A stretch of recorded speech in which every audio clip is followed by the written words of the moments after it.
some sketchy shit. Doo-dah, doo-dah, hope I get away with it. Oh, the doo-dah day.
Good evening, folks. I'm Dan Hollifield. Welcome to Last Man Standing, or in this case, Last Man Cooking. I've got pot roast in the uh, crock pot, and I'm going to have to go occasionally and stir same and check on the progress of the potatoes and carrots and onions and the beef. So we shall see. If all else fails, it will be turned off and restarted tomorrow to fully cook everything through because I'm not leaving it on low all night just in case it gets overdone. Nothing worse than uh, burnt tasting pot roast, which is what happens with you when you leave a crock pot on for too long at one time. And on that note, well, let's have a different note here for the a sort of segue that isn't kind of insulting. Stupid O'Clock was a little roller coastery today.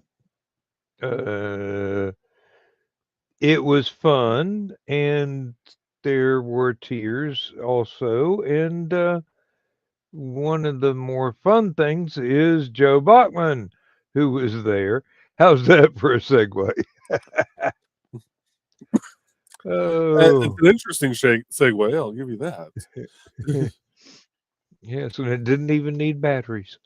Uh, Dawn may or may not show up. Aunt Donna probably won't because she was not feeling too good and went to bed early tonight. Carl will be watching on the rerun, and Rob Sterling will probably watch us tomorrow as well. Which reminds me, he should have a brand new video coming out around 6 to 7 p.m. Eastern time tomorrow evening. if you don't know the Atomic Cafe, no, it's not Atomic Cafe. Bugger. Now I've forgotten the name of his channel. That's embarrassing. Atomic Snack Bar. Atomic Snack Bar. Thank you. The man has an encyclopedic knowledge of, shall we say, cheesy movies, and some that are not so cheesy, but still in the same horror, sci-fi, mystery sort of vein. And a unique sense of humor that I really dig. So I enjoy watching this stuff. And he's a pleasant person to talk to as well. And he's got a book out, which I can't reach right now because it's under an entire pile of stuff. Let's see. It's called Apocalypse Bubblegum Noir. And I would say look it up, folks, because it's not only interesting, it's very tongue in cheek, and it's I have seldom read anything that entertaining since Douglas Adams passed away and stopped writing Hitchhiker's Guidebooks, although that didn't stop anybody at the publisher from getting more of them out. Hey, the writers did. Hey, we'll hire a ghostwriter. We'll hire his ghost to write something. We'll figure it out. Got to keep the money rolling.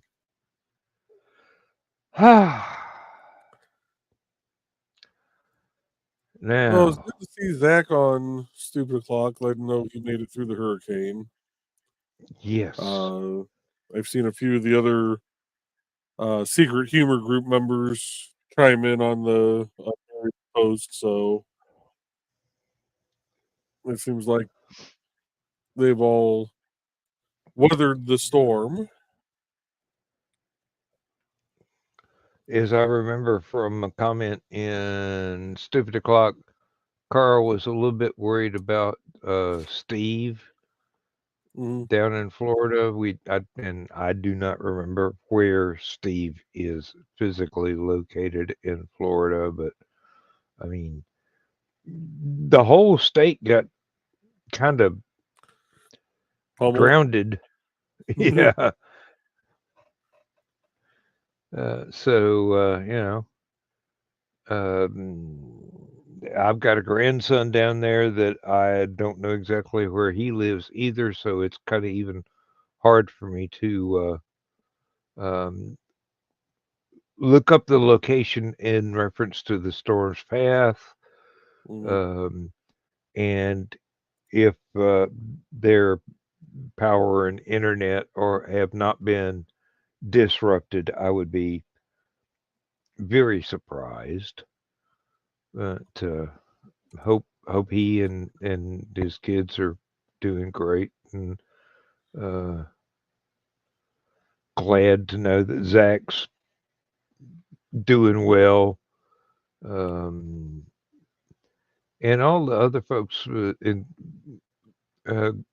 denizens of the green room that we've heard from are alive and as well as possibly can be under the circumstances.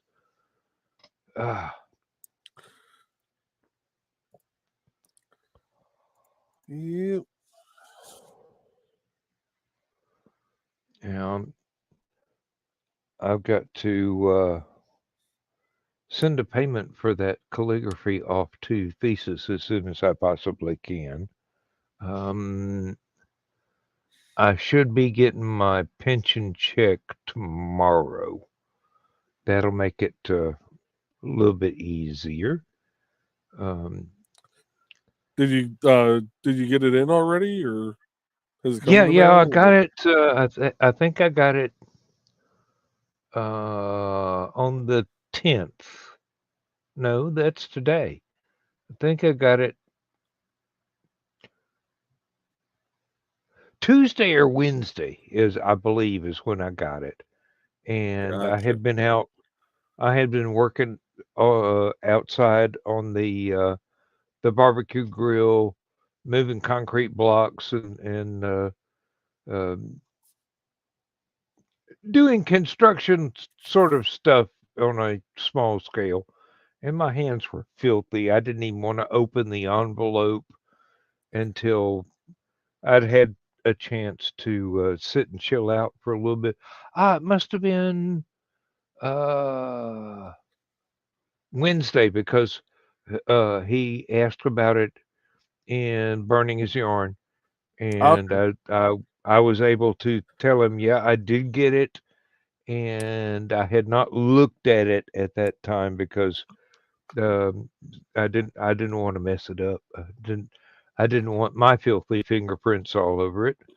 So I did look at it sometime after Burning His Yarn went off, and it's gorgeous. It's absolutely gorgeous. And today he had his video of actually doing the calligraphy, which I found fascinating. I will have to go back and watch that. Yes, it's on his Tea House channel, Okay. and Yeah, and I had a busy ass day between work and parks department and town stuff, and I I was basically going from about 7:30 this morning. So it started off with my quarterly doctor appointment just to get my meds refilled. Um, but we're getting trying to trying to get a 20-foot shipping container for the park that we're going to use for storage.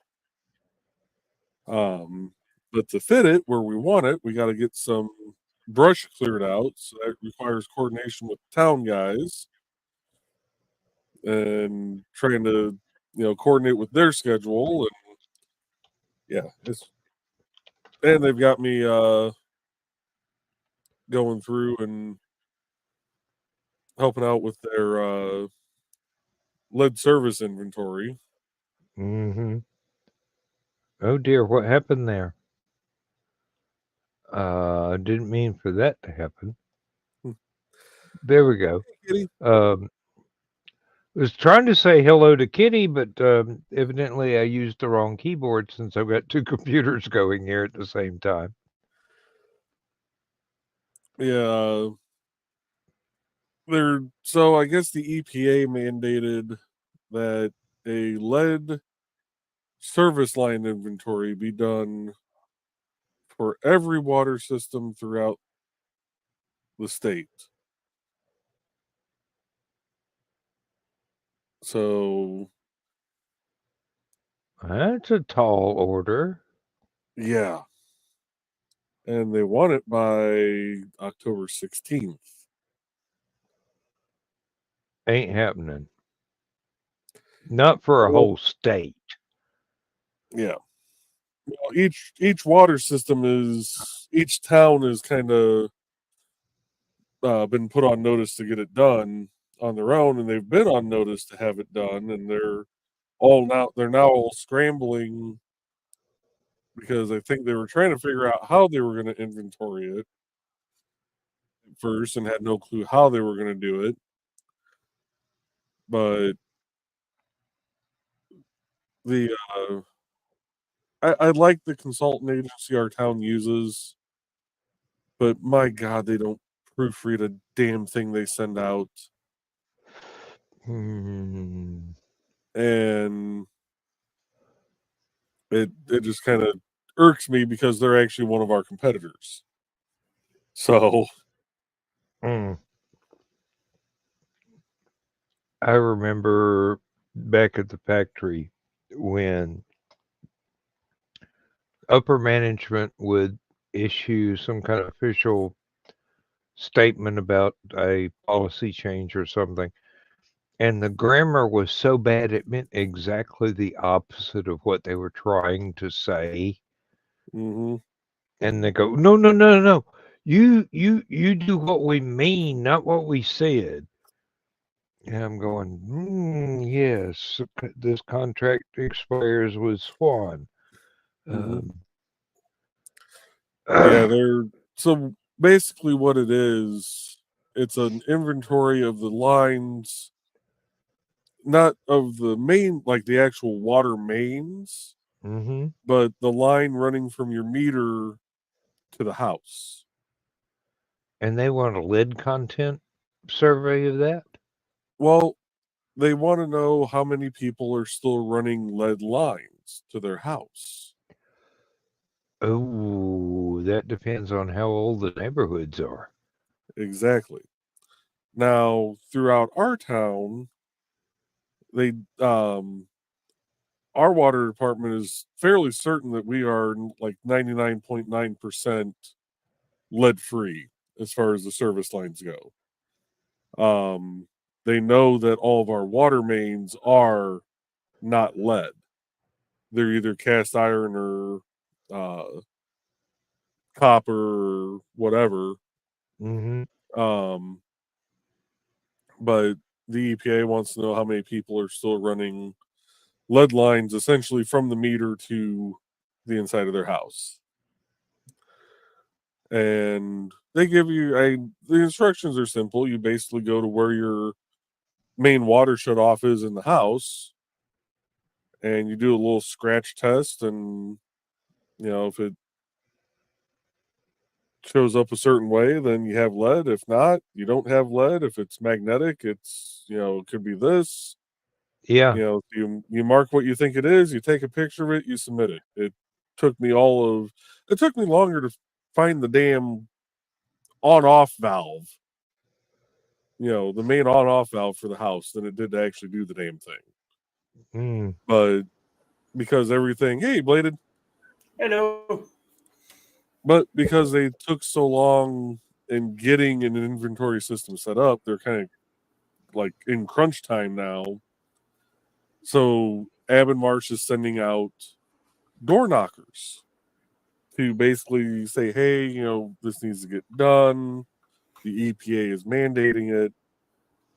So me being the one in charge of the website and town's social media, essentially, I put out all the notices. And instantly I had people replying, well, I have no trespassing signs, and I don't want people knocking on my door. Well, great. You don't have to answer the door when they knock. They'll leave a little door hanger with how to do this.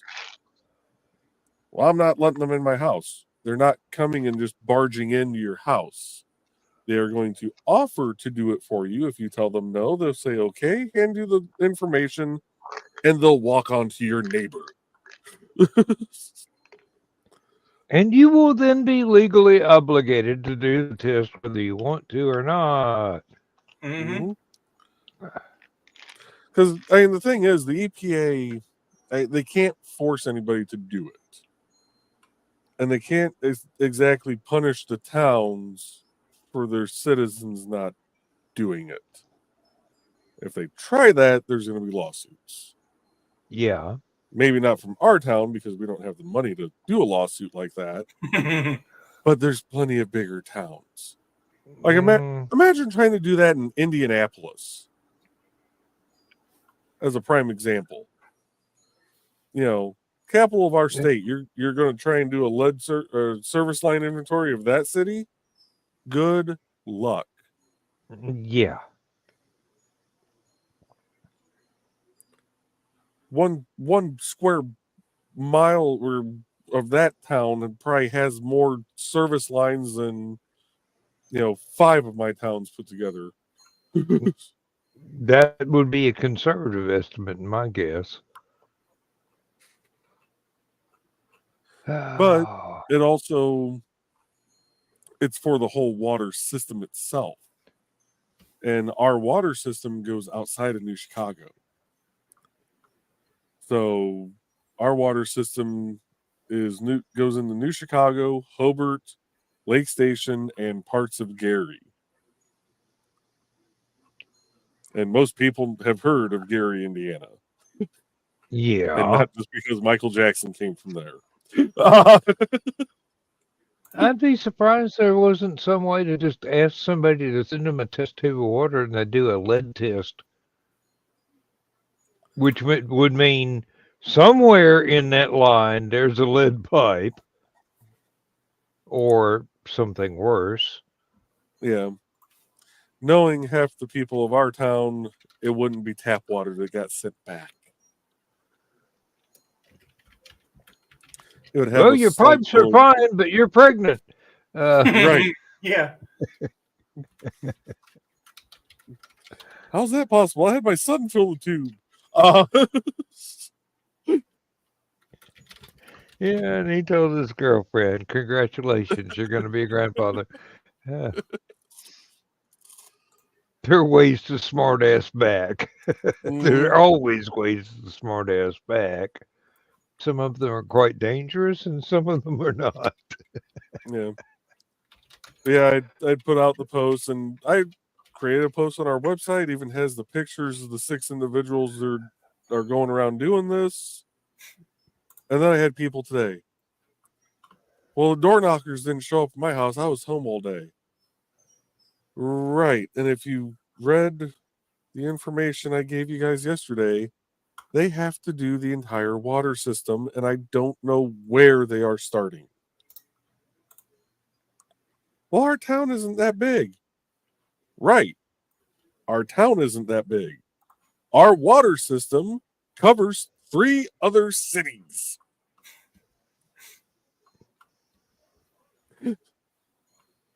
It's not like this is a half-acre lot somewhere. Right. This is an entire water system. Oh, Foxy, yes, indeed, I did. I should be getting my pension check tomorrow, I do believe. I'll be able to send you a nice little payment. Yes, I have decided what it is worth. It's worth at least the same amount as one of my hardback books. No. Or what I sell them for. No. Hey, I saw the video today. I know how much work went into it. You saw the edited video too. There were a couple of clips that I cut out of there of some not safe for work language that popped up a couple of times. Hey, if I had to grind my own ink from a solid blot, I'd be using not safe for online language as well. I need to get a new black ink stick too, because that thing, my God. It looked like mine used up almost all you had left of that little nub. Oh no, there's still. Where is it? Still a little bit left.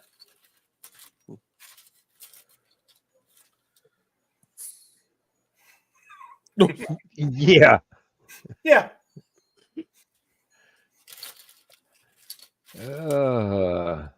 If that was a piece of chalk, I'd be afraid to try and approach a chalkboard with it. Well, you watch the my video. Fingernails. My fingernails would have been in contact with the slate. So, Lindsay saw that and she goes, "Oh my God, that's beautiful." Next time you see him, he's the one that does the journals, right? Next time you see him, tell him I'm really interested, but I don't know how much he charges, so I don't know if I can afford it. And I'm going, honey, it's thesis. I'm sure there's a sliding scale involved somewhere. Oh, absolutely. If she wants one, I'm for a full size. It's usually $20. It's not terrible, but I've gone as low as $12.50. I will put her in touch with you so that she can tell you what she wants, and then whatever you charge her, I will make sure that she doubles it. No, come on. You don't need to do that. I know how much work you do on stuff. Really, I mean, your first story, how long did that take to write? How long did Weeks. the original first chapter take, or how much time have I put into it now? No, the original that you sent me. Well, the edited draft that you sent me. I mean, that was not a 5-minute job. No, that was probably about 4 or 5 days, because I kept fiddling with it and messing with it. Well, that's what you do.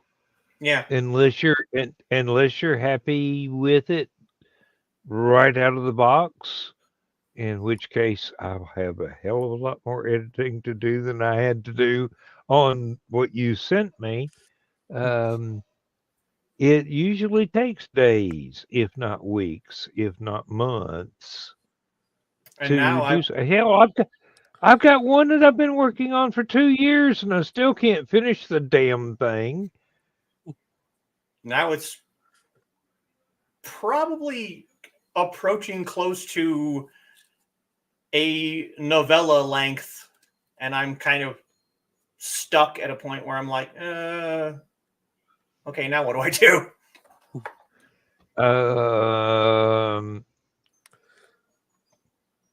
As an editor, I would say you have 2 choices. Bite the bullet and finish the story, or write a cliffhanger and pray that you finish it later in something about equal length. Well, in see, which that's case the you've problem. got a full book. That's the problem. It's kind of at a cliffhanger now. That's why I'm kind of written myself into a corner where I'm like, okay, but shit, I'm kind of stuck. Where do I go from here? Yeah. Well, I would say don't draw a hard and fast line until you know how the cliffhanger is resolved in the next chapter. Yeah. And then decide whether you're going to continue and make it into a even longer story or 2 novellas. Yeah. Hey, and seriously, I know how hard this is. I rack my brains over every story that I read. I've never had a story I just sat there and went, okay. Yeah. Oh, I wrote that, and I need another beer now, so it's done. It takes a lot of effort, does it not, Mr. Bachman? It does. And sometimes you're in the middle of it, and you have a better idea. Mm-hmm. Yep. And sometimes you almost kill off your main character, and you go, crap. Well, let's see what happens now. But actually, I did kill off my main character, and I figured out how to get out of it. A lot of people look at that as cheating, but I mean, hey, you're dealing with Time Lord technology here. We can fix this.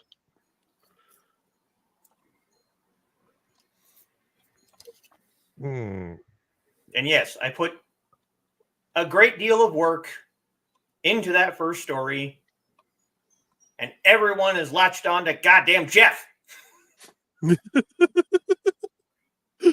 A throwaway story that I literally pulled out of my ass in like one evening.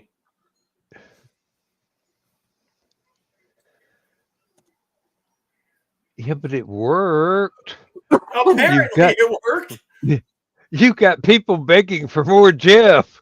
Yeah, I know.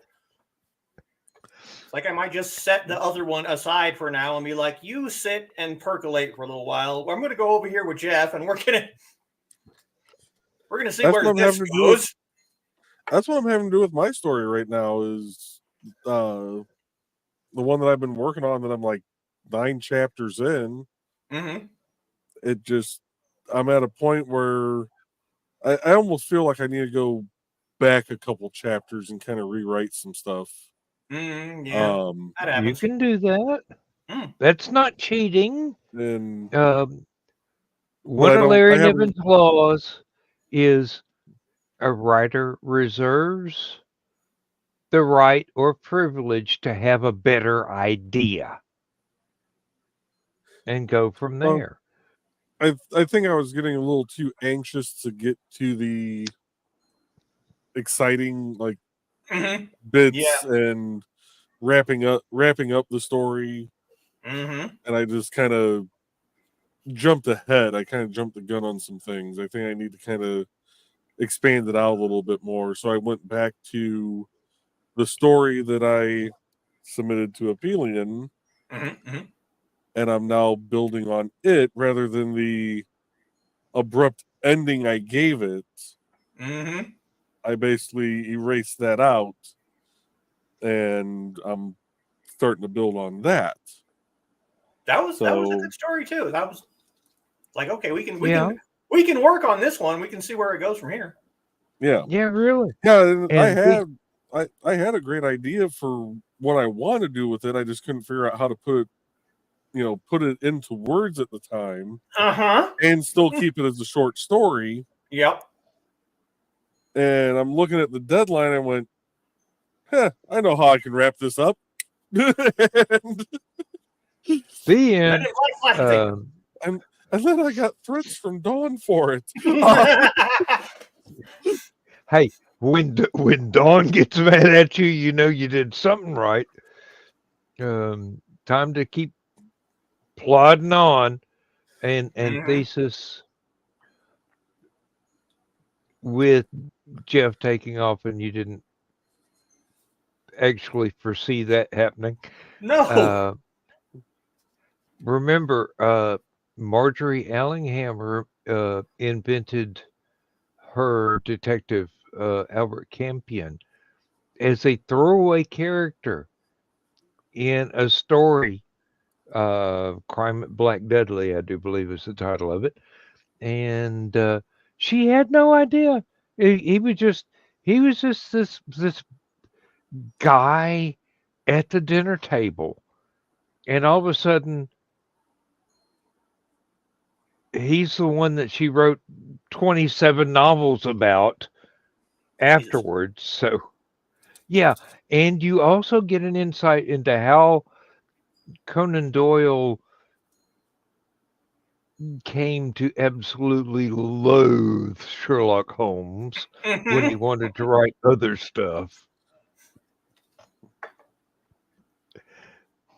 But that just means you can put Jeff through hell and bring him back time and time again. Well, that's chapter 2 with the orange cat that's going to literally turn him upside down.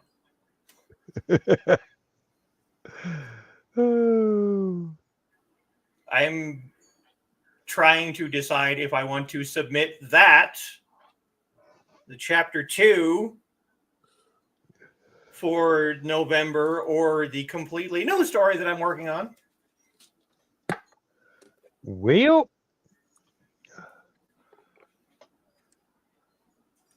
you only got a couple of weeks. Better make up your mind.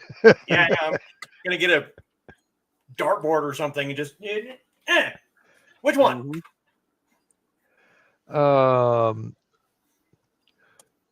Back when I first started, I pulled a trick from one of the people that was working on submissions for Star Trek, the original series. They would write stuff down on file cards. And different ideas, different scenes, whatever. And they'd have a whole stack of file cards, and then they'd just rearrange them until it made something more coherent than just note, note, note, note, note, note, and then type that up as a script and send it in. And the upshot of it was one of the more famous episodes they ever had for that show.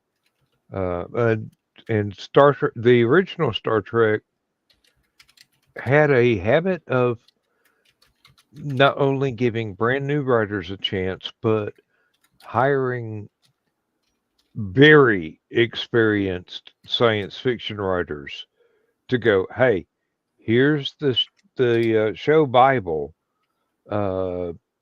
Give us something the viewers would really like to see, and we'll try and turn that into whatever the budget can reproduce on television. Um, Doomsday Machine, the one with the planet killer, it looked like a really angry spleef. Uh, I do believe that was written by Norman Spinrad. Um, there were, let's see, Ted Sturgeon wrote some, and well, I can't even remember the entire list of writers that contributed to the show. Um, it wasn't always just um, the writer's room at the studio. It was, hey, here's these people that make money writing this stuff. Maybe we should um allow them to do. I mean, Harlan Ellison wrote "City on the Edge of Forever" and hated the version that got shown because somebody had the audacity to edit his work. But that's Harlan, or rather, it was, since he no longer is.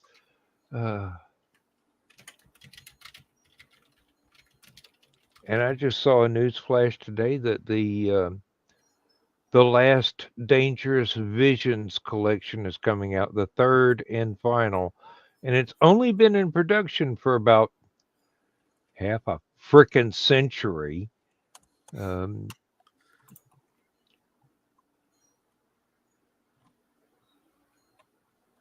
and that's usually, if I remember the first two books, because I know I've read them both.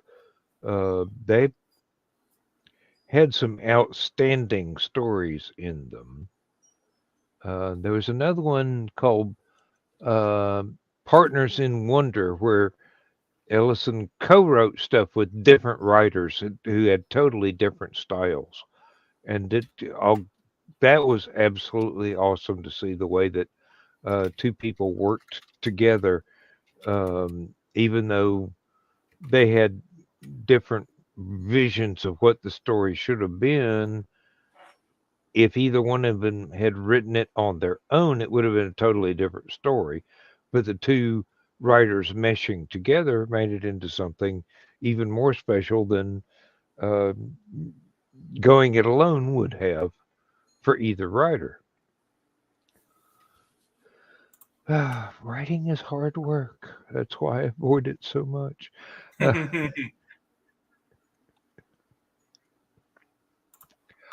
Yeah, when I've got a deadline, I find myself with either going, "Hey, don't I have dishes to wash or the vacuuming to do?" No, um, but the best method is always pick a set amount of time every day. Sit in a chair, write. Doesn't matter how good it is. Just get in the routine of writing for a set number of hours or minutes every day. And as Brian K. Morris says, you can't edit a blank page, but once you have something on that page, you can do all the editing necessary. And now I actually sound like I know what I'm talking about. Yeah, well, I See, usually do sound like I know what I'm talking about. see now the IT side of me, whenever I hear that phrase, goes, but you can edit a blank page. Mhm. For you must edit that blank page into something with words or pictures or something. You are editing the blank page. Mhm. You cannot edit the unopened file.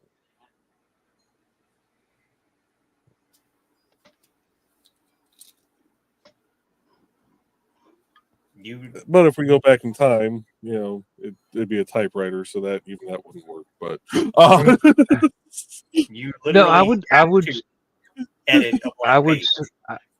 I would submit that that is exactly what a BKM is getting on about. If you don't ever start doing something, there's nothing for you to edit. Uh,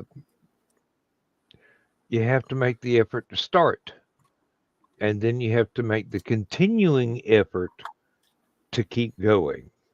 Mhm. And distractions are so easy to find and so prevalent and so inescapable that, as a few of my writing friends have said, you can wind up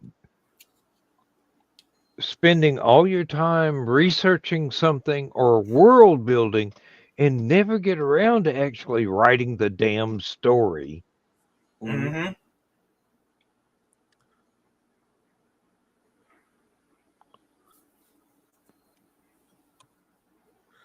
I think I just got an insight as to what my panel at Hallowcon is going to be.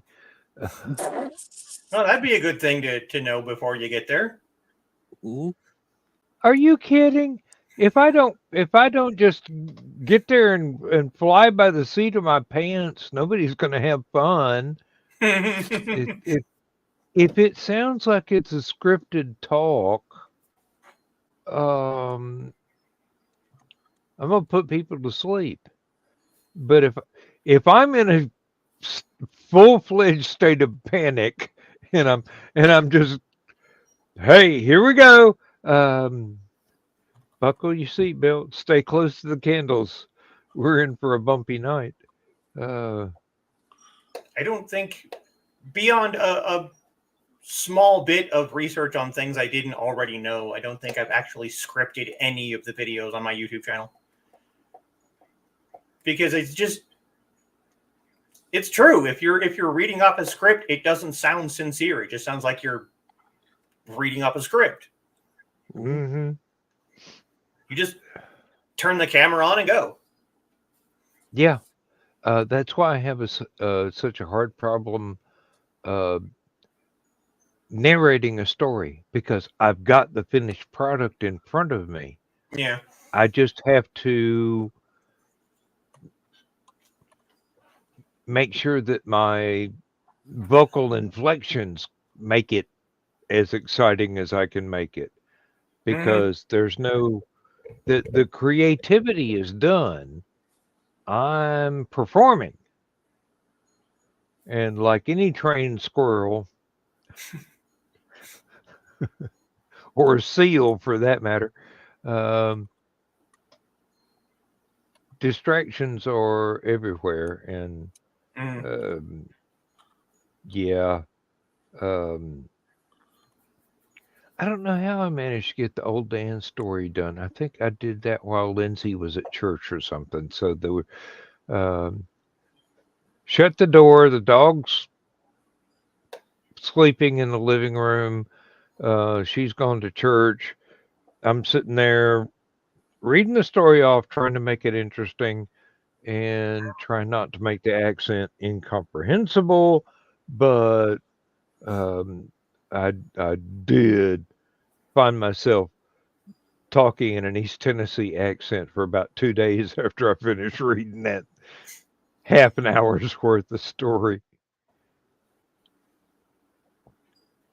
I have been more than slightly tempted to do a reading of either one of my stories, just to have something to post on my channel. Just as if you don't want to read it, here it is. Yeah, and YouTube's a great place for that. And so is Bandcamp, and then you get paid. If anybody buys it, maybe. Yeah. Well, hey, Chris. Hello. Hey, Chris. My Bandcamp channel is the greatest proof that somebody's going to buy it sooner or later. So now, let me get this straight. It's the first Friday every month where you get full proceeds from your purchases? That's the way they seem to work it, unless they make an announcement that it's going to be either a different Friday or they're not going to do it. But it's so popular, they seem to want to make it first Friday of every month. Well, either in November or December, I will be making some purchases. Hey, I will be glad to cash that check. So just let me know if it changes either one of those months, because one of those months I plan on purchasing something. I may do a little bit on one and a little bit on another one. So that's pretty much what I fine. Just keep me That's posted. fine. Because I want you to get the most money you can get out of it. Hey. And unlike some folks, I'm not going to ask you to drop the price. He actually did go back and buy it again at full price later on. Yeah. I think someone whispered something in his ear and went, $1 is a whole lot less than what you got worth. Mm-hmm. Hey, Foxy. Hello, kitty. Yeah, I looked up my, I didn't look it up. They sent me an email. It was the notice of what Thesis had bought. Mm-hmm. And right under that, they went, "Oh, your lifetime on Bandcamp, you earn." This is going to be embarrassing. Mm-hmm. For several years added together, it's been like $240. That's $240 you didn't have. Yeah, really. And it might have been 10 here, 20 there, 5 somewhere else, but it all adds up. And it doesn't have to be the first Friday of every month. If there's something on there you desperately don't want to wait in order to have, even though you can listen to it to preview it for free, and I always put in the pay more if you think it's worth it option.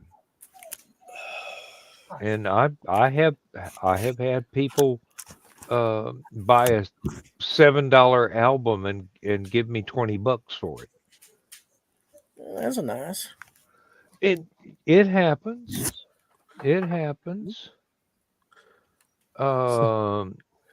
Thesis, did you download each song individually for Displaced Detective, or get the entire album?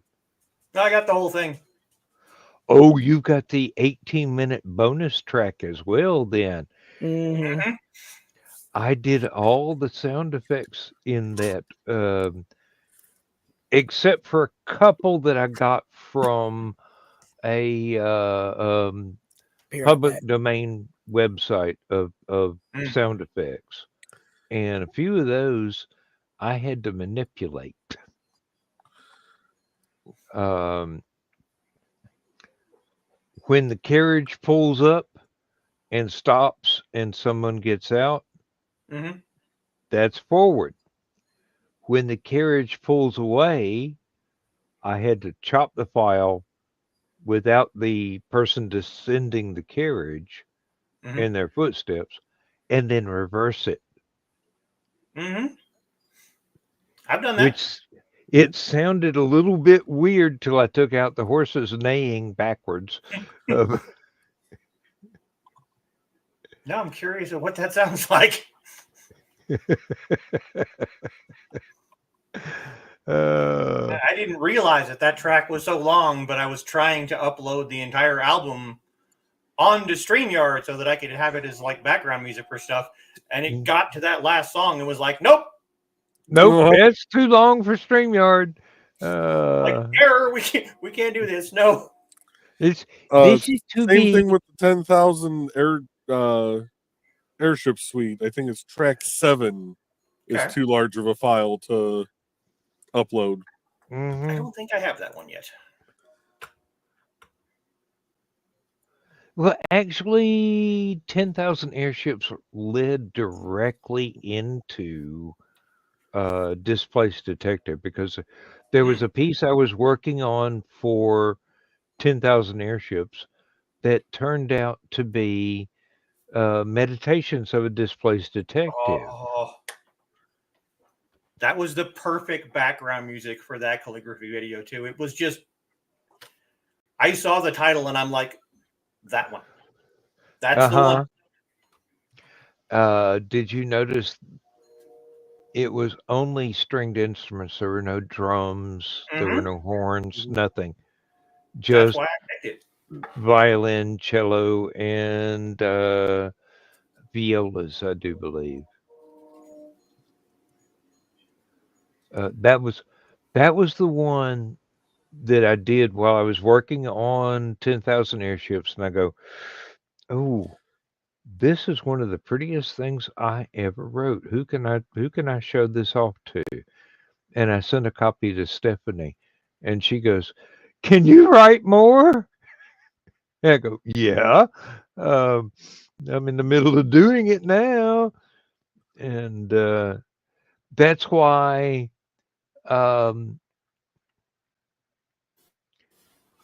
Energetic Particles Boogie winds up on my second album and the third album, because she heard that and she goes, "Oh, I want that.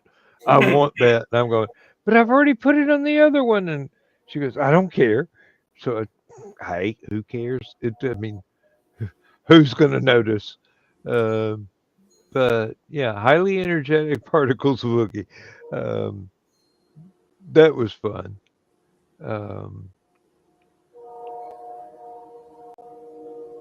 Joe Dog has a favorite track that I did. It's called Watching Paint Dry. Okay. It goes on for a long time. You will not be able to upload that to StreamYard unless it's one of the edited versions. I think it's like almost 10 minutes long. Yeah, he likes running that one on repeat when he's doing a 3D print and he's broadcasting. Well, you might be able to upload that to StreamYard then, if you're not playing it through the stereo in your recording studio. Yeah. But then again, it might be just because it's not saved at some insane bit rate that makes it take up so much memory. That too. I have learned over the years there's ways to reduce the file size even on a very long piece.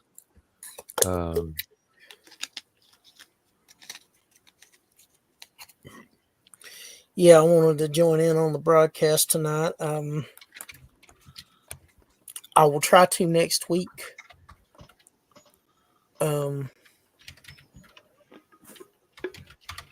But there's a lot of stuff going on in preparations for Hallowcon. So yeah, week after next we'll be there. Mm-hmm. Yeah, well, this Saturday and then the following weekend's the badge party. So All it'll be good.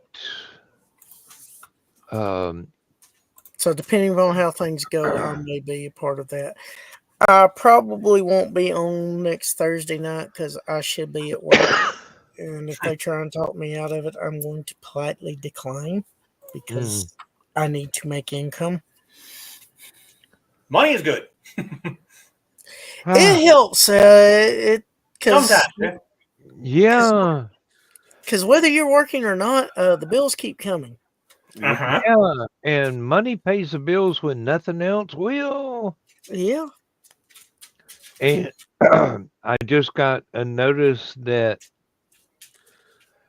the upload to WeTransfer of the Roger Corman Fantastic Four movie has gone through. So now Joe Dog can download it at his leisure. And it'll good. probably take about an hour, maybe hour and a half, depending on the speed of his internet, because it took about hour 15 minutes or so on Alltel. Kinetic by Windstream, for those Yeah. who have not been tortured by this particular monopoly. I feel your pain. It's all right. Alltel was much worse. Same company, they just keep changing the name whenever somebody Well, tries to hold them accountable. The thing is, Alltel was purchased for their wireless service by Verizon. Oh, yeah. So their local phone service got spun off into Windstream. Well, Windstream wasn't very popular, especially with their internet offerings, so they changed it to Kinetic by Windstream in order to try and repair their image and be looked upon in a brighter light. It's kind of the same way that Comcast did with Infinity and Charter did with Spectrum. Just Well, because you change the name doesn't mean it's any improvement. Yeah, it doesn't mean that you're going to see any better service. It just means, hey, your bills have a new logo. And more expensive. See, something like similar to that happened down here. When we first moved into this apartment, there was a small little company that did cable internet for like $28, something like $26, $27, $28 a month. And it was really, really good internet, and it was affordable. And then the bigger internet company in this area said, no, we don't like competition, so we're going to buy you, and then we're going to completely change up all of the. You have to have a home phone to get cable internet because it was also the phone company as well as the internet company. And then they just said we're gonna phase out cable. So if you want internet, you have to have our fiber and a home phone, and so we ended up dropping that really quick. Mm-hmm. Yeah, we had looked at getting internet at our main park last year or a couple of years ago, actually, and because we want to be able to remotely view our security system there. Yeah, and it'd be nice to be able to offer Wi-Fi access, a public Wi-Fi for people. And Comcast, being the high-speed internet provider of the area for cable internet, reached out to their business side and they sent us prices, and it's like, yeah, not a snowball's chance in hell. And about every 2-3 months, I'll get an email from their business manager, and he sent me one today, and I finally sent him one back and said, look, we are a parks department that has $25,000 a year.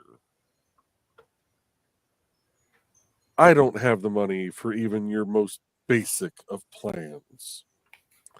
So unless you guys can find me a grant that's going to pay for this service, don't expect us to sign up. He actually replied back about a half hour later and went, let me see what I can find for you. Wow. Okay. Hey, Find me a grant that's going to pay for it. Hook me up. yeah, really. Especially if your service is any good. Well, for a long time, they were out here. We had the choice of Comcast Xfinity for cable internet, or you had Frontier for DSL, which was horrid. Yeah, Frontier but just DSL was so much better than dial up. true. That is true. But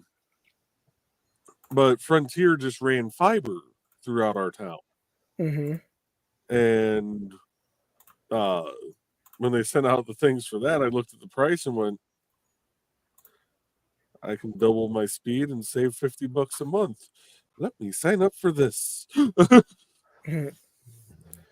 And when I called Comcast to cancel, well, what, we can give you this, this special price for 3 months. Okay, that's great. They're giving me $99 a month as my price, not as a starter price. That's my price. Well, we can match their speeds. No, you can't. Oh, yeah, we can. No, you can't. I don't have a business account, and I am not getting a business account. Yeah. I know what your residential plans are. You will never match their speed, not for the upload. Mm-hmm. Yeah, a friend of mine in Kentucky went so far as to get way back in the day. He got, I think it's called a T1 line. Oh wow. Mm-hmm. That was expensive. Uh-huh. Fast, but expensive. Uh-huh. Was that But Sean? he runs his own IRC server off of it, Mm. and it hosts international chats in real time. Wow. Yeah. And he looks around, finds something he wants to download. Practically before he can take his finger off the mouse button, it's downloaded. Mm-hmm. Well. Yeah, good T1 or T3 connection. Ooh, that was the dream back in the day. Yeah. I knew a guy back when I was in high school. This one online group I used to frequent. He lived down in Florida, if I remember correctly. Mm. But he had a dual ISDN 512 setup, 512 kilobit setup. Wow. Back in the day, that was freaking phenomenal. Mm-hmm. Hey. Back in the day, 10 cans on a piece of string was fucking phenomenal. Yeah. That was way back in the day, though.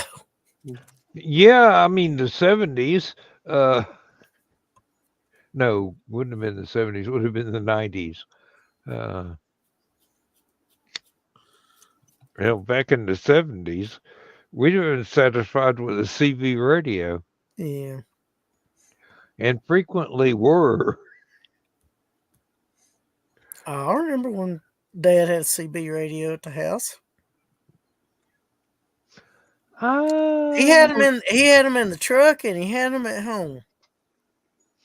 I would like to have something like Carl's got set up for shortwave, AM, FM, CB, weather, whatever else. Mm-hmm. They are still making those kind of radios now, Oh yeah. Yeah.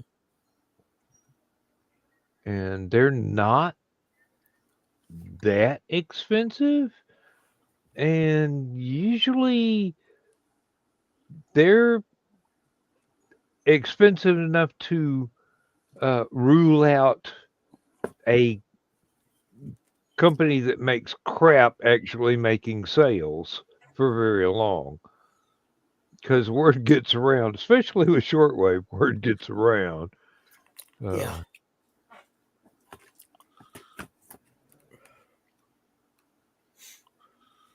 Oh, please. I don't have time to review something I bought on Amazon right now. But you need to. You bought it, and we need to know how awesome it is so that you'll buy more stuff. Yeah, but they've sent me, can you review this? And I go, well, yeah, as soon as I get the rest of the damn parts. I didn't know I needed something Getting else. close. Yeah. Ooh. I get more emails like that about stuff I bought from eBay. Amazon don't give a shit. Amazon's like, yeah, you bought it. We got your money. We don't care. The reviewer, I mean the sellers, if it's somebody that's actually selling through Amazon, they care because it helps with their Yeah. ratings and all that. And I'm bad about that, especially if it's not something I use right away. Like if it's a book that I've read, that I purchased well in advance before I read it. But as soon as I finish it, I give it a review and a rating. So Mhm. Oh, I I've usually got review books and stuff. Yeah, because you want to let people know that you enjoyed it or didn't in a couple of cases. But you know, well, and here's the thing. Lots of times I will buy older movies that maybe didn't have on DVD or Blu-ray or even 4K. Sometimes some of them's been formatted to 4K. I'll buy the 4K. I've seen the video movie before. I know what it's like, so I don't think about giving a review. So yeah. Unless the copy that you get is really a bad bad copy. copy. Yeah. Yeah. well, the good thing about the 4K DVDs is they usually include a Blu-ray free of charge that comes Sometimes. with it, Yeah. Well, along with a digital code. if I ever get a Blu-ray player, that will come in handy. But I have not gone to that expense yet because it's like with different varieties and formats of music. How many times do y'all expect me to buy a copy of the White Album? Yeah. Well, here's another thing, Dan. I noticed that the Vizio 50-inch 4K TVs are Yeah. now $238 in the world's biggest retailer in the United States. Anyway, Mm. that's actually not bad. You could probably it's probably cost you a little more for the 4K DVD player, but Yeah, probably. Really, not much, but a little bit more. I'd be more interested in a combination VHS CD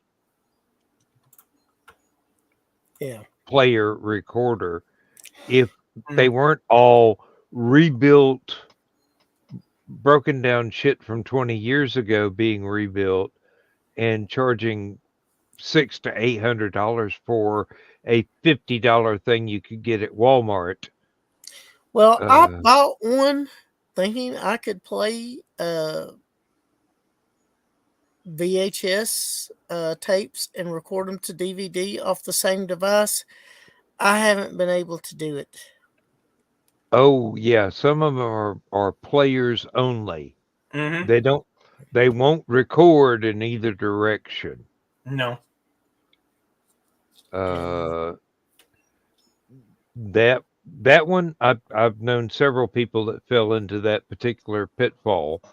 I mean, it was only $100, but damn, it's $100.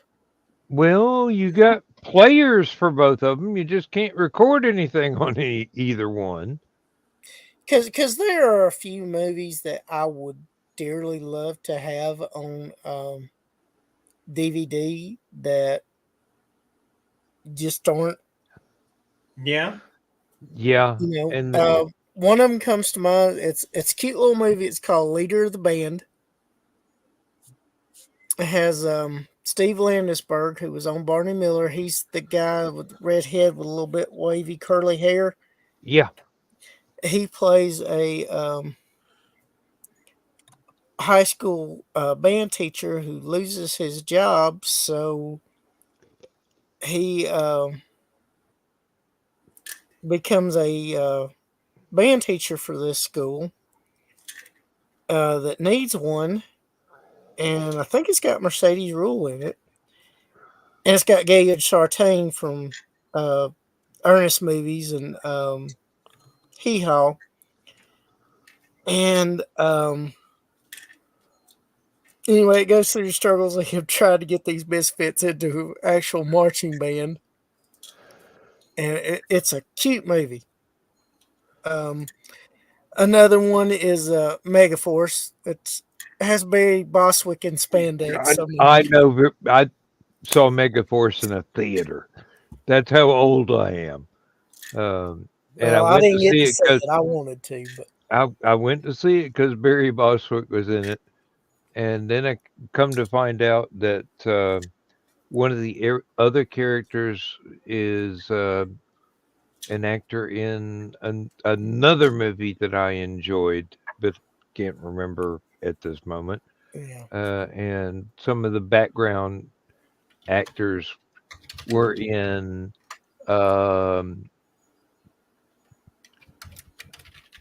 Emergency and Rescue 51. Was that it? Okay, Uh, you're talking about Kevin Ty and Ralph Mantooth. well, I don't think those two were one of the doctors Oh yeah, from the hospital was yeah. in Megaforce. Although I believe he was just a pilot's voice on the radio. hmm Um, The black haired one. yeah, Yeah, I know who you're talking about. I can't think of his name at the moment, but yeah, he was in a lot of stuff. yeah, that guy. And I actually think he was one of the first guys to ever advertise for Teledyne Water Pick, the water toothbrushes. Might have been, might have been. Um, But anyway, there's another movie. It's a B movie, and it's got some skin. But the highlight of the movie for me is the band Orchestra with a K, which has former members of Electric Light Orchestra play a song in it. The bass player, Nick Kaminsky, the violin and keyboard player, and I think somebody else from ELO is in the band. And the song is called Some Kind of Magic. And they actually play it during a party that's held at the setting of the movie. So it's a cool song.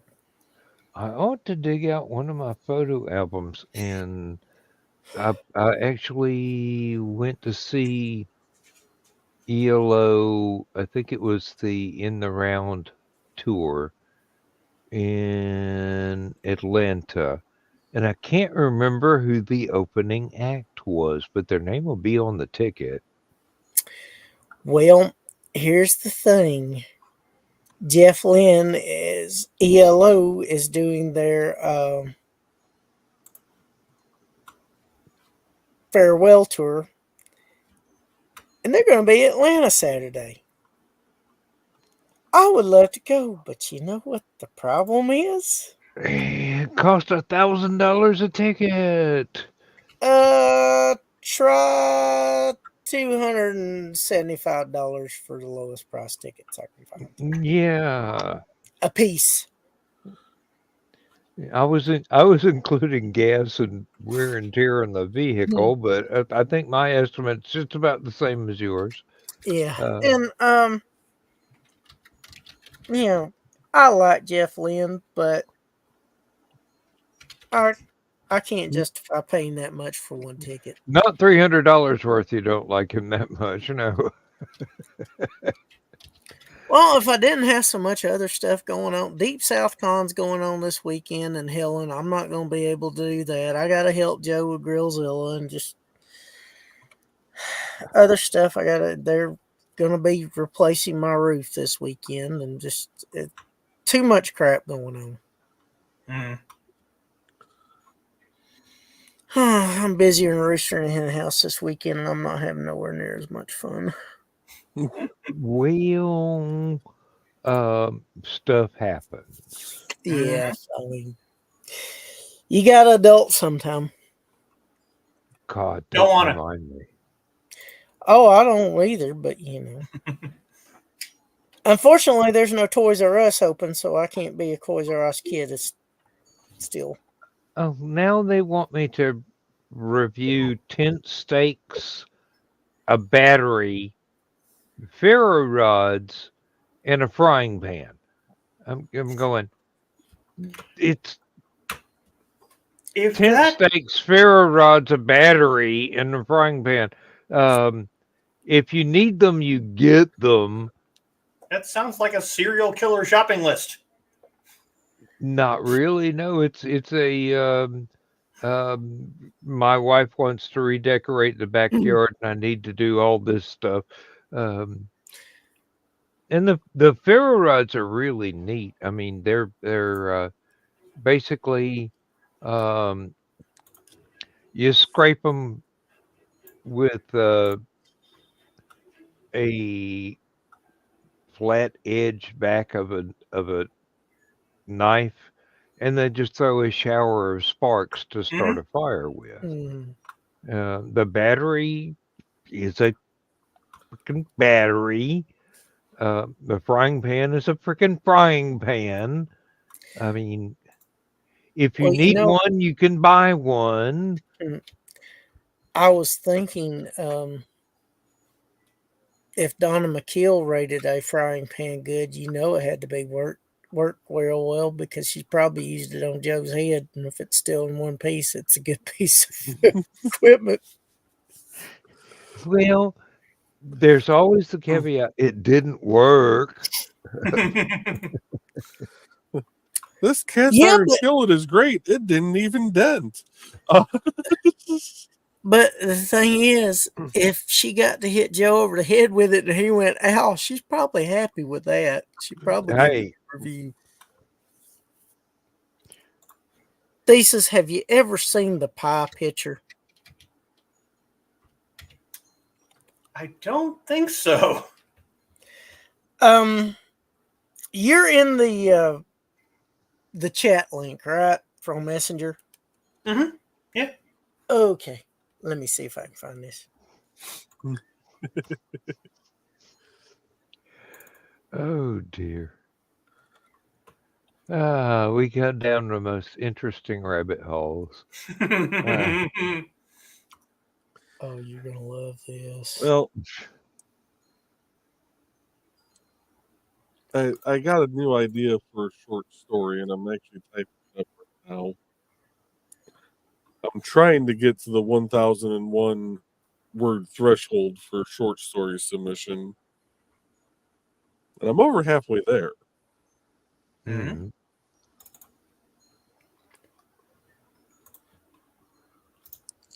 But when I'm done with it, Dan, I'm going to send it to you. I'm going to send you 2 files, one that shows the full story, one that shows how I'd like to have it kind of edited for the site because it goes along with the writing prompt. It's difficult to invent a new way to screw up, but somehow I managed it. Yeah. Yeah, that was the prompt that gave birth to Jeff.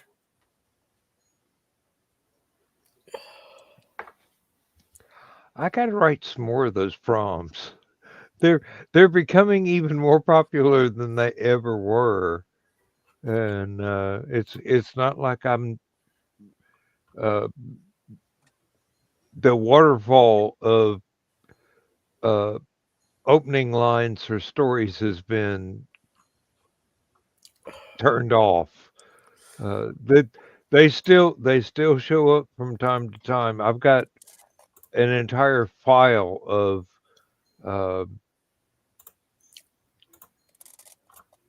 well, it's a cross between writing prompts, unbegun stories, and this is a great paragraph. What do I do with it? Well, you have a good amount of them right now. I mean, 42 is a great number. Yeah, I know, but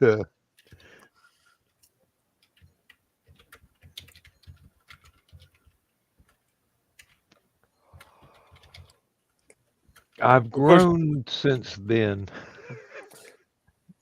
The question is, can you come up with 42 more and turn it into a challenge to writers part 3? Mm-hmm. Yep. That's the thing. There was another writer's challenge that was 10 sort of abstract, sort of modern art illustrations that a fellow in Canada did. And the challenge was, look at this artwork, write a story around it. And a few of them actually got done, but the guy is among the missing over the years. You know, there's a long list of people I wish I'd never lost contact with, but life happens and people move away and they no longer have the same email address anymore, so you can't get in touch with them. I'd have a complete volume 3 of the Marinebrium stories that is just other people's work and not mine. If there were like 6 people I could get in touch with. I'm still in contact with about an equal number who's they've given me permission to use their stories. I'd need to write out contracts and get with Three Ravens and say, hey, you figure out how these folks are going to get paid. I do not have the faintest idea about how to do that. I can edit stories all day long, but I don't know jack about contracts other than it's a good one if I get something more than copies to sell at conventions forever. A paycheck would be nice. So I don't want to do that to somebody else. But, Kitty. That's probably too biographical. Yeah, pretty much. Or autobiographical, even. Yeah.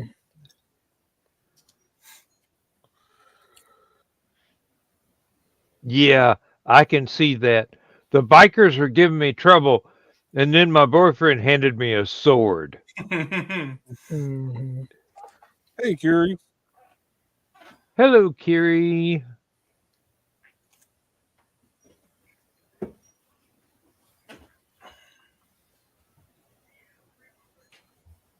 Oh, Foxy. I'm the last editor that's going to give you pressure on finishing something because I know how much work goes into writing a story and trying to face up to a deadline and go, if I don't do this now, it's going to be late or it's going to be put off until later on. But yeah, if you know where the story's going and you have the time to sit there and do it, do it. I'll be more than happy to see it. I really will.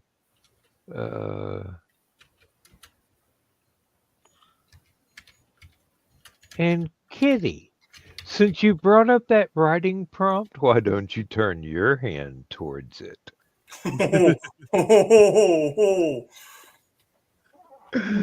Yeah.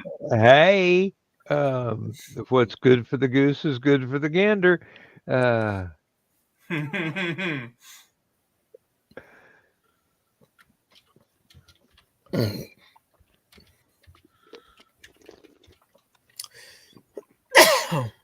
Or what's good for the kitty is good for the tom.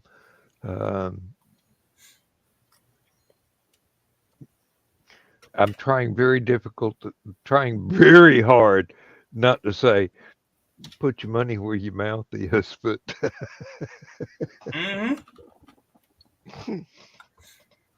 oh, Foxy, describe every story I've ever written in one sentence.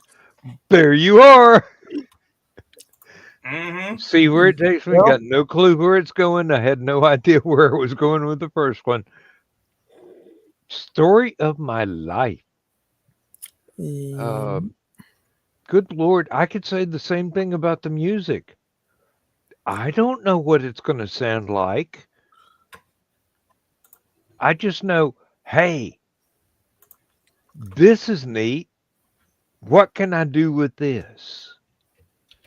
And snowballs roll downhill sometimes extremely rapidly.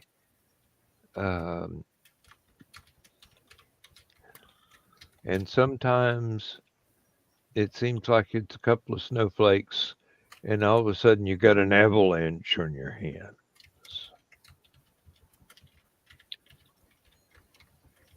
It just depends on your mindset, your personality, and how much time you're willing to put into it. And as anybody can tell you, practice makes improvements. May not never be perfection, but it makes improvements. Yeah, suppose that you could try. I haven't written anything but high school. Hey,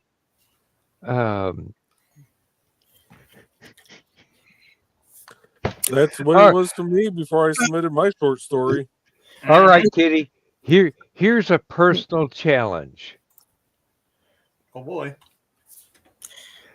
You work in a sword slinging pole dancer.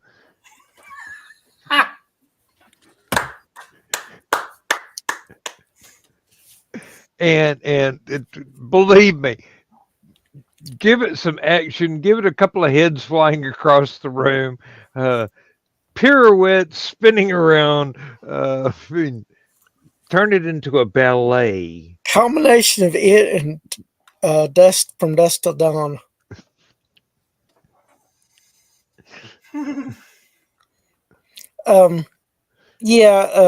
Thesis, I sent you photos of the before, during, and after. Yeah, I'm looking at them. That was 30 plus years of frustration built up. That was from 2018. There were people that weren't big fans of Joe Dog that were checking on him to make sure he was okay.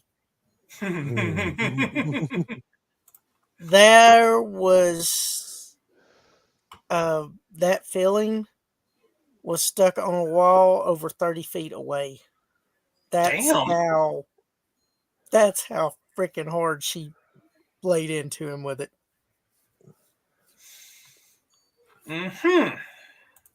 Joe, I don't know if you saw. I didn't put it in the. No, I've seen it before. Yeah, it's. They raised a lot of money for charity that year because that's one of his reasons why he consented to do it, because they raised money for charity. The more they raised, the more likely he was to do it. So they raised enough. He went ahead and did it. Mm. That was the infamous pie throwing in the face photos, Dan. It kind of reminds me a little bit of one of the charity performances I saw at one of the steampunk conventions in Atlanta, and this guy had gone old school, and he styled himself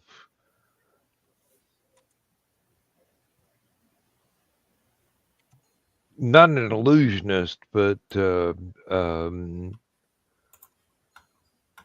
don't know if the guy had no pain nerves or what, but part of his act, he'd take a stapler, a commercial stapler, and staple stuff to his chest during the act. And I'm going,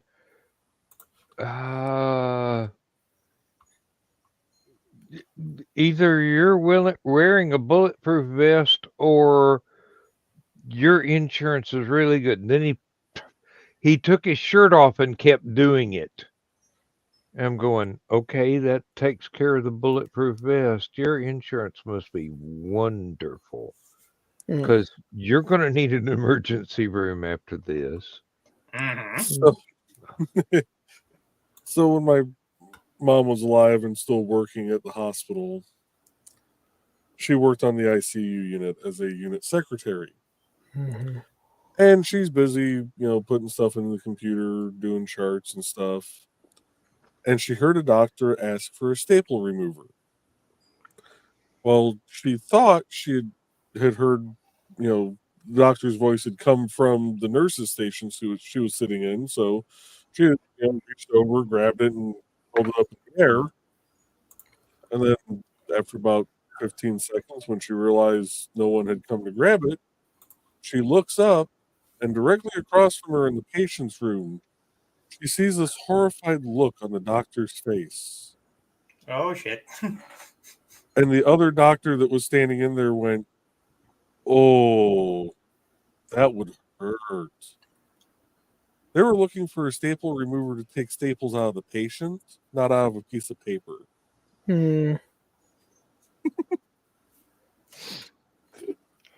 I don't think one off the desk is going to be sterilized in time. No. I'm sure there were quite a few interesting stories from that particular line of work. Oh, the fellow I mentioned that was stapling things to, he was also a sword swallower. Well, of course. Hey, you're puncture yourself on the outside, you can do it on the inside too. Hey, I'm just looking at him going, I don't know whether or not to flee the room or question your sanity, but at this moment in time, both are equally viable options. Both.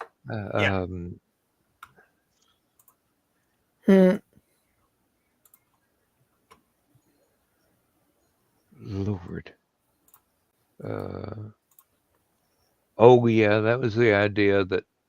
Oh no, that was the convention where I got the idea of making a steampunk jetpack costume that included unfolding wings and steam coming out of the jetpack itself as you walk across the floor. And I'm going, I know just enough engineering to be able to build something that would lift someone off the ground for about 15 seconds, but it would probably set fire to the carpet in the hotel. Did you I never built it. No. Not even a non-functional version except for the wings unfolding. That I didn't build that either, but I do know how to do that. Good night, Foxy. Good night. Fox. Yeah, I could do an awful lot of costuming, but there's so many other things I need to do, and I get paid for those, so. Okay.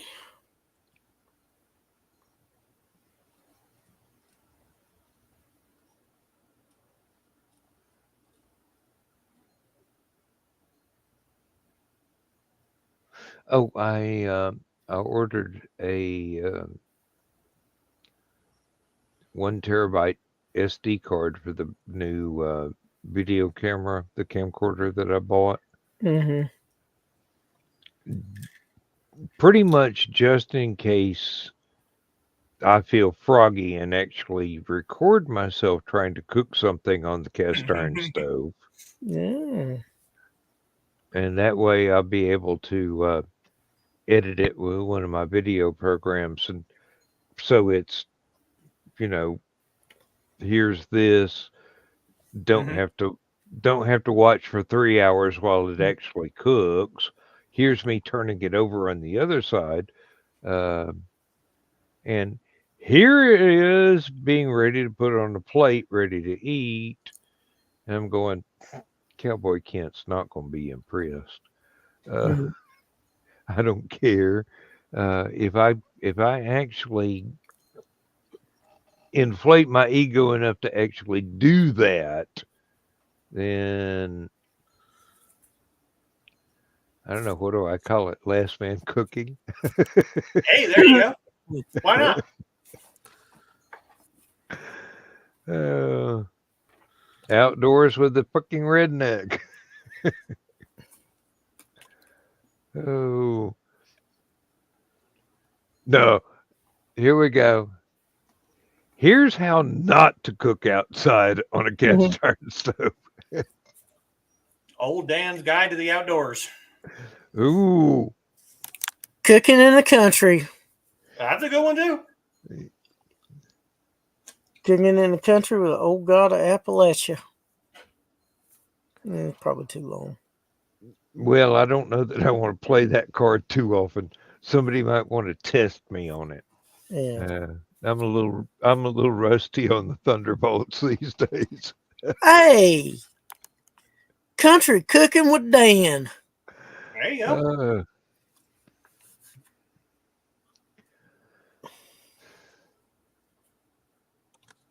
I like that one. I like it too. It sounds like somebody a hell of a lot more competent than I am. It doesn't Hey, have to be. it's country cooking with Dan. It's you get what you see.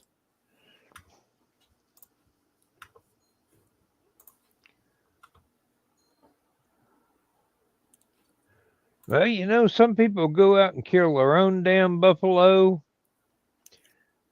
I bought mine online. So here's how you grill this. Now I've got some online friends that do a cooking channel in England, and they've taken vacations in the U.S., gone to different barbecue places and whatnot. Got inspired to buy a Franklin smoker and have it shipped to England. That was probably pricey. Yeah. Damn thing weighs more than a Volkswagen. Good grief. Yeah. Did they We're send it by talking. ship or plane? Oh, it was probably by ship. It looked like it was too heavy for a plane. It was Depends on the plane. definitely not in the aisle in first class. I'll tell you that. I don't believe they made the C5 Galaxies for commercial transport, but It's actually not that huge, but it is welded steel. Yeah, So it is heavy. yeah. Well, you want something like that to be still so it can be. Mm-hmm. Not only trap heat, but be able to deal with the heat. Yeah, you want something sturdy that's going to last if you're And going to pay that much for something. this is one of the Franklin offsets. So you build a fire in a box on the end, and the smoke goes all the way through and the heat goes all the way through the grill area, and then out the other side up a chimney. Mm. And they have been smoking stuff, uh, meat, not stuff, but Mhm. For several weeks now, couple of months actually, and they're getting really good. They just tried their hand at making their own sausages. Mhm. Had a sausage stuffing machine and uh, a motorized sausage grinder, and they showed a video of that today. It's called the uh, uh, Mr. H and Friends is the channel. They're from Bristol, England, which I've been to. I know some of the area where they live, not much of it because I didn't get to explore the town that much. But I know some of the sites, some of the touristy spots too.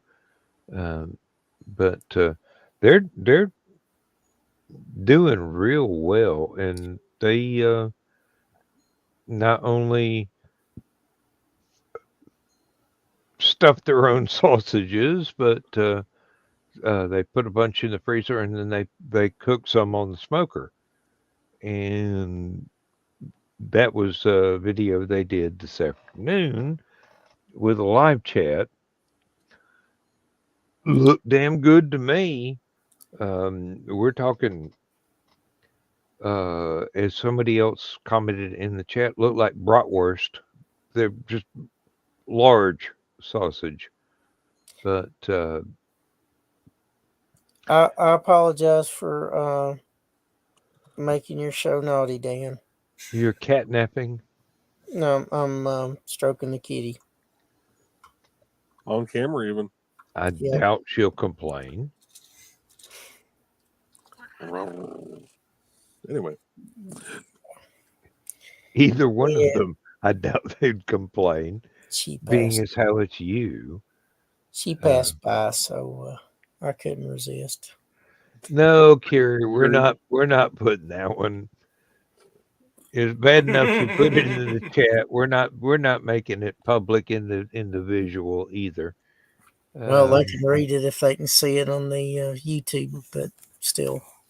hey, Mhm.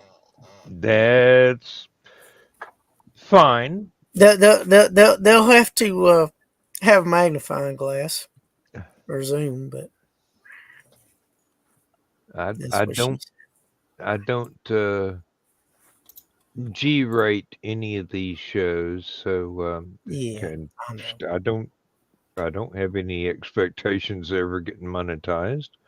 Uh, it's Nope. just a way to hang out with my friends that are too Yeah, far away for me to visit. yeah. And Joe would like to, but I don't think he really expects it. So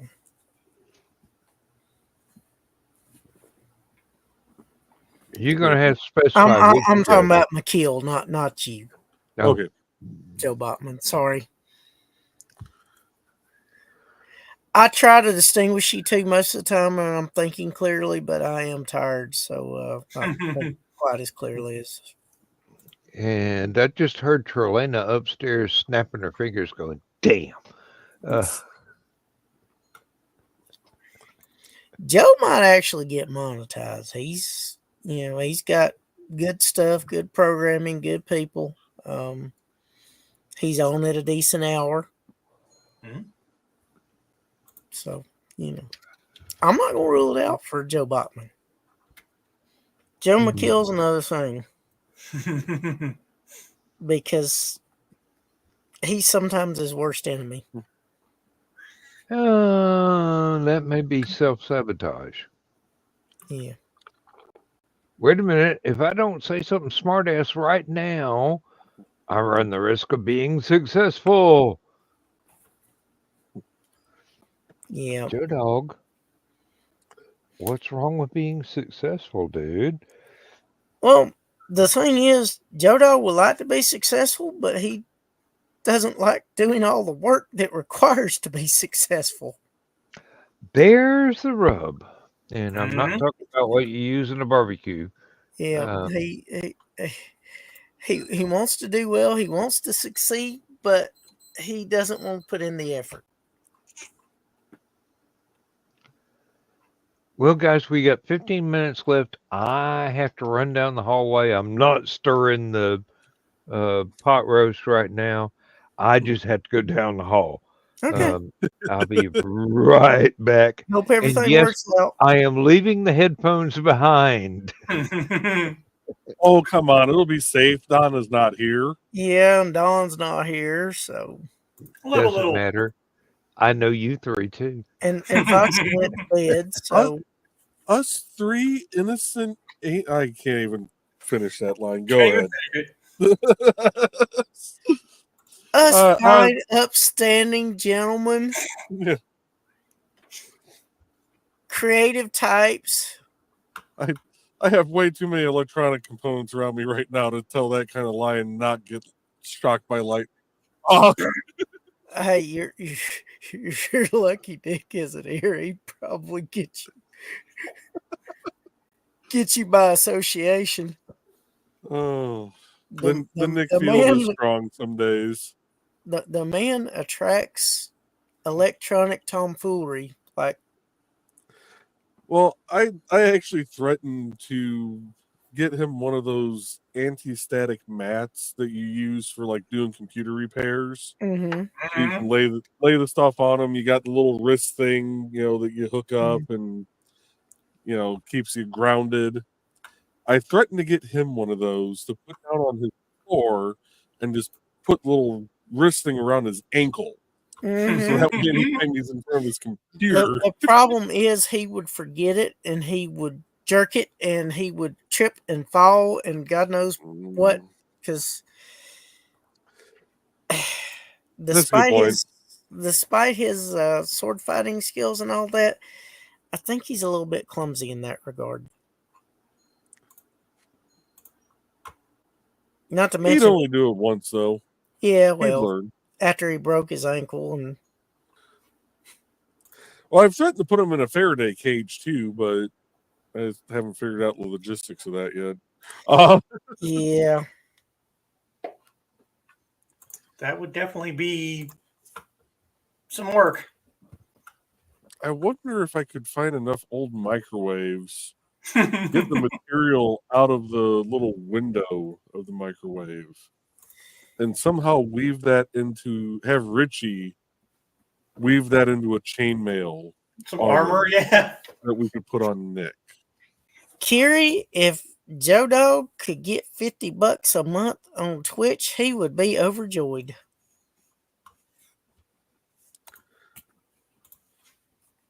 And he blew through it like a hot knife through butter, but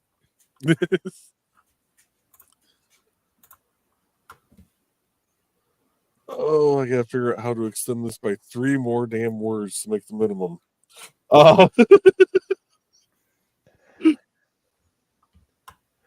And they danced. it's a good song by the. It doesn't fit, does it? No, it doesn't. Oh, well. It's a good song by the Hooters. Now, I was just thinking as I went down the hall, that's why I love these guys. I could trust them to have my back in an emergency.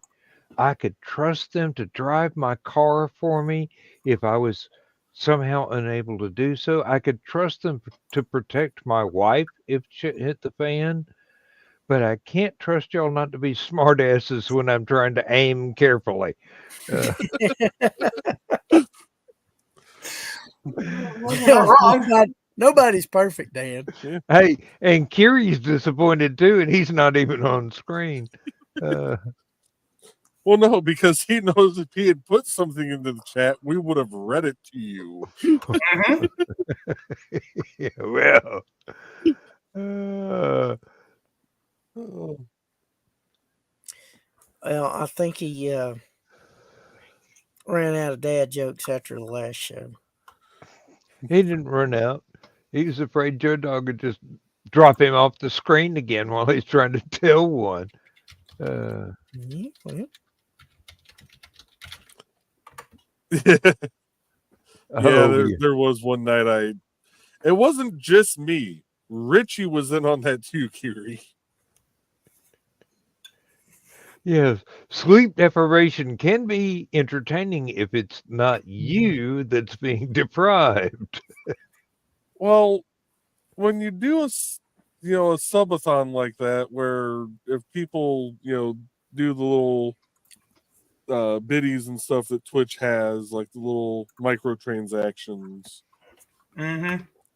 Mm. and you announce that, and you have a person like me, you can be a smartass, you can be devious, and at the time was working a crap load of overtime, so I had money that I, it was just disposable income, and went, this is gonna be funny. Wait for the countdown to go down by 5 minutes. Hit the button again. Add that 5 minutes back on. Mhm. Wait for it to go down by 5 minutes. Add that back on. Oh crap! I need to sleep. We're gonna add 3 hours onto his stream. Jeez. He'll never know except you stopped commenting. Oh no! It says every time. It announced every time who had paid to up the time on the stream. No, I mean it didn't say when you left the stream. Oh no, it didn't. Left. Well, it didn't say. I still said, I'm like, I'm gonna head to bed. See you later, Gary. And then I just flooded it with, adding time on because I am that dick. I will admit it. And Kiri, think of it as time served. Mhm. You've done your community service for any number of crimes. Don't take that as an excuse to go out and commit a few more, unless you're being really original. So I got a surplus then. Community service hours for all the times I've had to deal with Joe Dog and help him and help Hallowcon. I'm glad you clarified that. I'm going. And Dawn's not here to hear that you have a surplus of what now? Community service hours. Yeah, I but should have been more specific to begin with. Probably, yeah. That's okay. Maybe since we all watch her show today, maybe she'll watch ours tomorrow. Mm.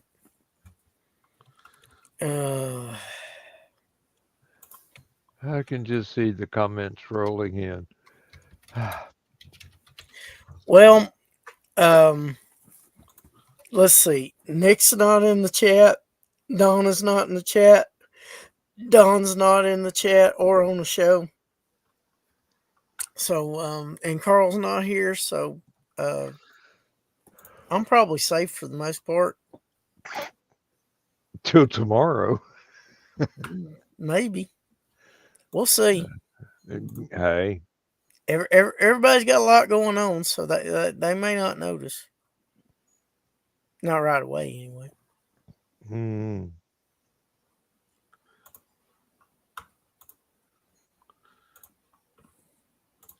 Rod Stewart was right. Every picture does tell a story. Ooh, nice strat, Thesis. Whammy bar, too. Oh, yeah. Oh, yeah. That's my baby. You haven't seen Theseus's guitar yet? Well, it's the first time I noticed it because normally he's pulled in. Is it a Fender or? No, it is a bargain basement stag guitar. Okay.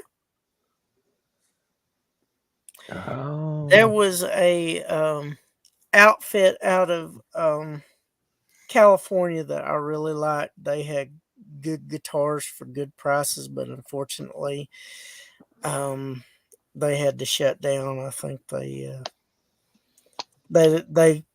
had them for such a low price. Mm-hmm. If you ever heard of Hard Luck Kings, yeah, I actually managed to buy a couple of guitars from them. They had a Gibson Les Paul style guitar called the Boss Man. They would do limited production runs of each one. They would do anywhere from 30 to 34, 35 guitars for each. And they would do a preview sale before they released them where they were like $2.99. And then they would they go on sale, they'd be like $3.99, $4.99 tops. And then they would put them on clearance and it would be close to the preview sale, if not lower. And they had the Les Paul Gibson version was called the Boss Man. The Strat version was called the Bombshell.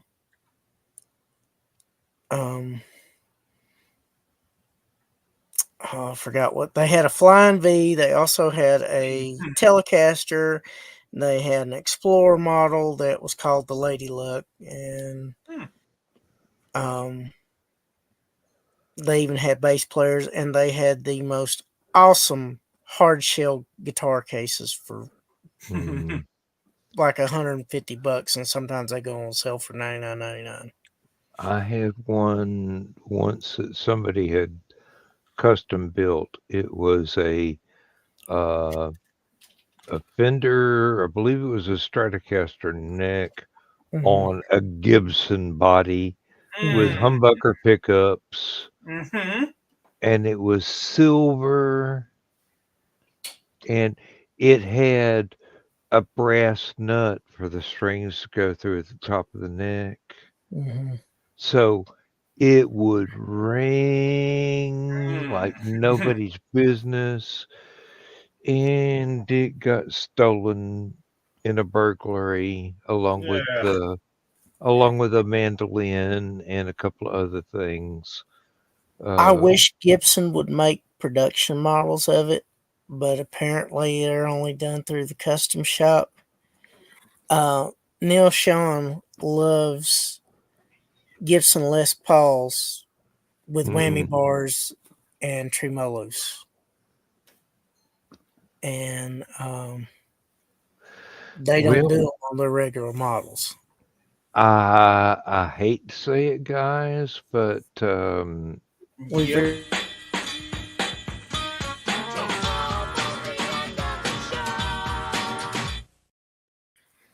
hey, we've got about a minute left. Yep. All right. Leave it to us to follow the music. It's my fault. Started down the rabbit hole. All of us but Chris are on NDCD. That's because Chris is creative in another direction that we can't figure out how to get him involved with it yet. Oh, I'm on NDCD. I just haven't sent Joe anything because I don't know what to send him just yet. I'm the reason why Joe Dog's on it. Convention Wrangler. There you go. There's more to that, you know. Get along. I've seen you work. I know there's more than that. Good Lord. I've seen you try and track down, what is it, 6 boxes of red Solo cups or something at the convention logo on it or whatever it was. We searched the entire hotel and could not find those. And the only thing that Chris and I could come to as a conclusion was that they never got took out of the storage building and brought to the convention in the first damn place. Oh, Well, I do have one quick question for you before we cut to the bedtime story. yeah. Dan, do you want me to just send that over to the shorts at AphelionWebzine.com email, or do you want me to send it to a different one? That'll be fine. Yeah. Okay. That'll go to my whichever one's tied to my Outlook. Yeah. I've got my my email for Thunderbird. I've got Gmail. I've got all three of them on Outlook, which makes trying to acknowledge something that got sent into another damn program very difficult. But it's the only way that I can get to everybody who is not on Gmail and is on Gmail, because my normal email address is now listed as spam by Gmail because it goes to them. No, it goes to the phone company, then to them, and then to whoever I'm sending it to. And because it's bounced more than once, it activates spam traps. Mm. So yeah. Anybody send me anything? If I don't like it, I'll say so. If I do like it, I'll say so. If I think it can be improved somehow, I will very humbly say, you know,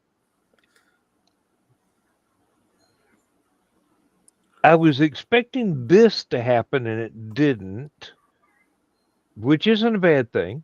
Or, hey, you know, if you did this instead of that, and let the conversation develop from there. Other than that, if you send me something, I'm gonna run it through a grammar check that I don't always look at. I mean, pay attention to. I always look at it, and sometimes they say, no, that comma needs to be there. I can read, it makes more sense with it than without it. Or, what do you mean, semicolon? Who uses semicolon? Okay, okay. Maybe so. I use semicolons a lot in coding, but yeah. And what was it? There used to be a special keyboard code to do, I think it was called a Greek question mark, which basically looks like a semicolon. If you want to drive someone who does programming nuts, add that into their code instead of the semicolon. Because while it looks like a semicolon on the page, the code for it is the code does not recognize it as a semicolon. Mm-hmm. It's And one of those things that would be nuts. very hard to track down. It'll tell them exactly what line it's on. And they'll look at that line and go, well, there's nothing wrong there. That's fine. No, I have not been that devious to pull that on anybody. So Yet.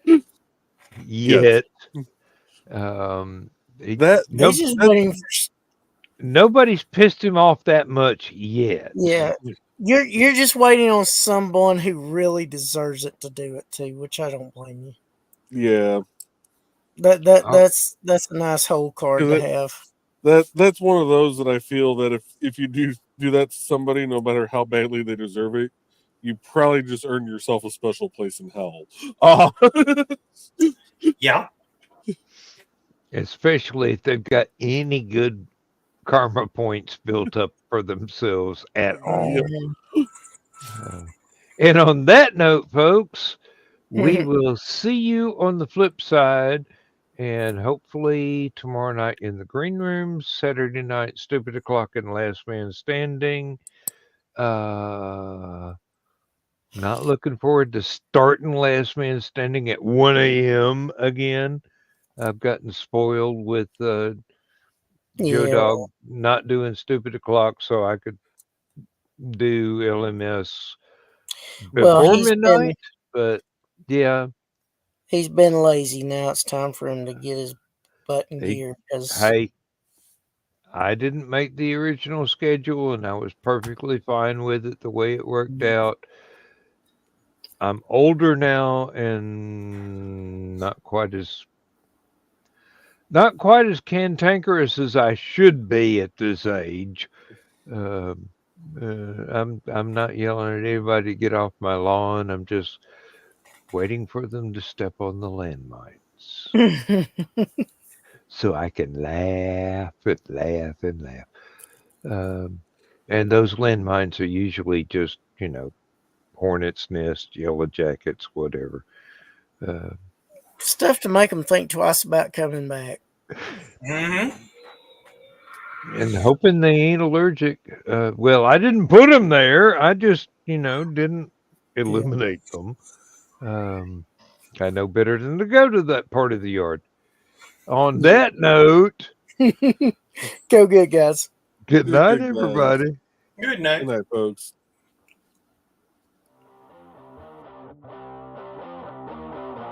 Transmission overload. System will shut down.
System will shut down. System will shut down.